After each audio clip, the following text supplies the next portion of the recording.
Hey, Ann Claire. Hi, Meg. How's it going over there? Good. It's a pretty fall-y Wednesday, Woo. autumnal Wednesday, Ooh. for better and for worse. I mean, to be honest, like that crisp air, blue sky kind of a moment. We had a few hours of that this morning, and now it's just gray. So, meh. But oh Yeah, well. we've been having a really gray fall over here. I'm not loving the gray. We've had a lot of rain too. It's a muddy fall over Ugh. here, which is not my favorite. But when we do have the moments where the sun comes through the trees and it's golden and the leaves are all Mm, colorful and like bright, it just looks amazing. So I'm really grateful for that. I do love the fall, as you know. But I what are do we know that. talking about today?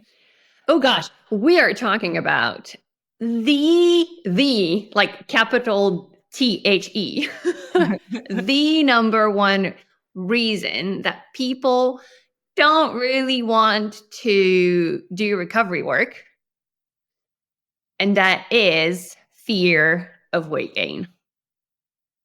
So I'm pretty sure that you and I both have this experience, not only from our own recovery, but also as recovery coaches, that one of the most recurring things that comes up when we talk about action goals and, food goals and movement goals is, but I don't want to gain weight. That is such a difficult one, and I'm really excited to explore that with you.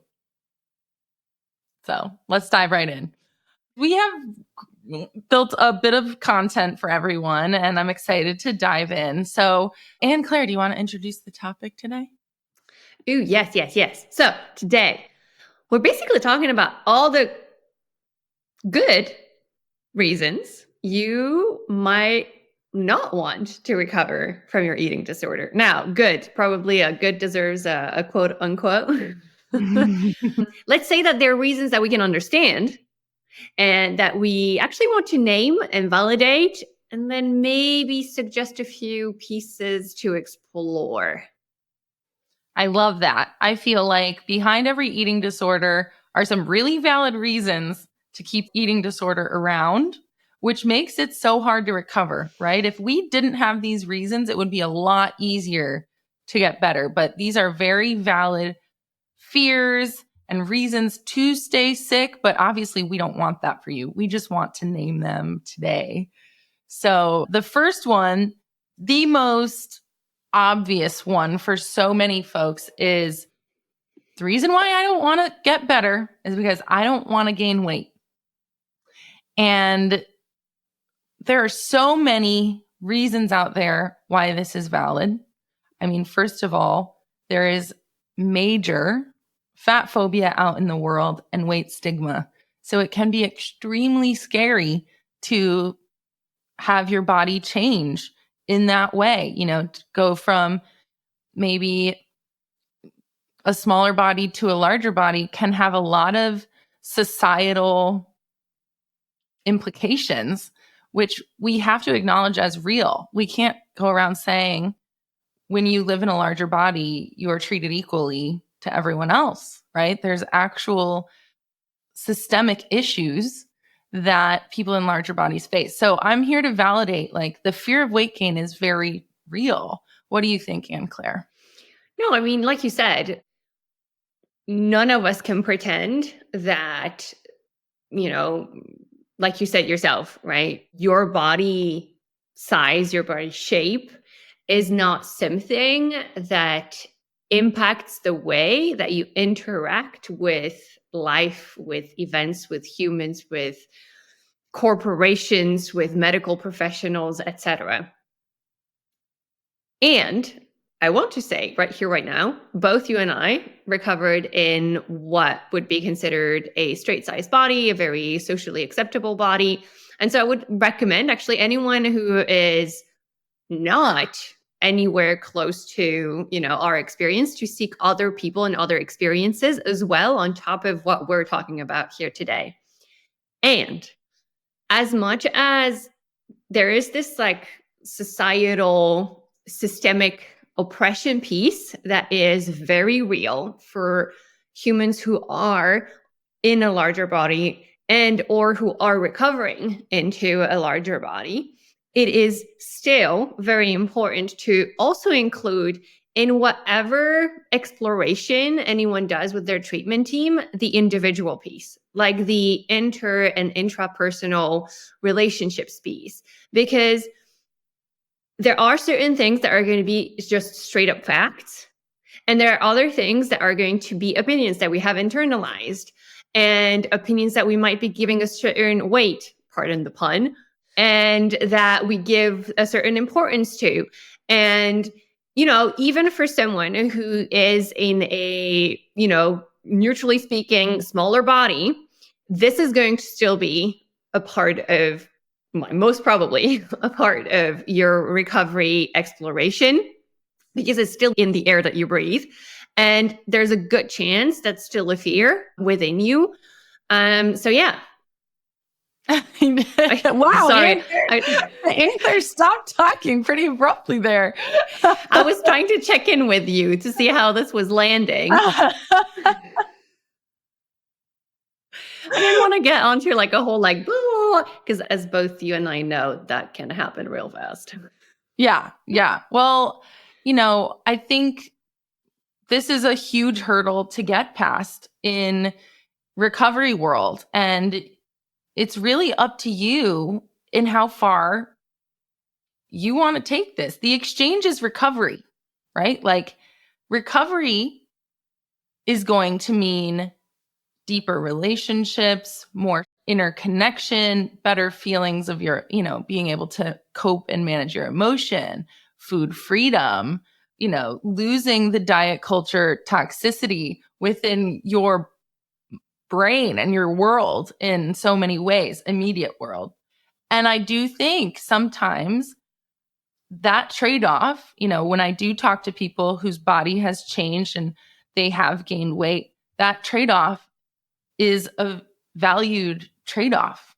Not saying it. Yeah, and this is where we don't choose for someone else, right? Yeah. Like it's going to be a whole lot easier for someone recovering still in a societally acceptable body to find that recovery is worth it, because everything that they gain as they gain weight does not exclude them from certain experiences and from being treated in a certain way, which, to be completely fair, is going to be different for humans who are recovering or who are in a larger body. And so this is where I am not going to come in and tell someone whether something is worth it, not worth it, what is their definition of recovery, etc. However, there's still space to explore. So what is it that I'm trying to do? Or what is it that my eating disorder is trying to do when I try to micromanage my body's size? What knowledge can I still maybe collect on weight being or not being a behavior, right? What is my definition of health? What is my definition of a fuller, more authentic life, etc.? And this is where we're going to bump into both like the whole anti-fat bias exploration, but also into the functions of our behaviors and of those disordered thoughts, because all of them are there for a good reason. Like I truly believe that the things that we choose to do, they're not there because we're like silly little humans just decide that torturing ourselves is a great idea. Like my working assumption is always that our behaviors and thought patterns are rooted in wisdom and survival. And so there's a lot of functional work here to be done. And I'm going to let you sort of maybe talk more about this. Yeah, I think we want to examine, how your eating disorder is serving you and the fears underneath.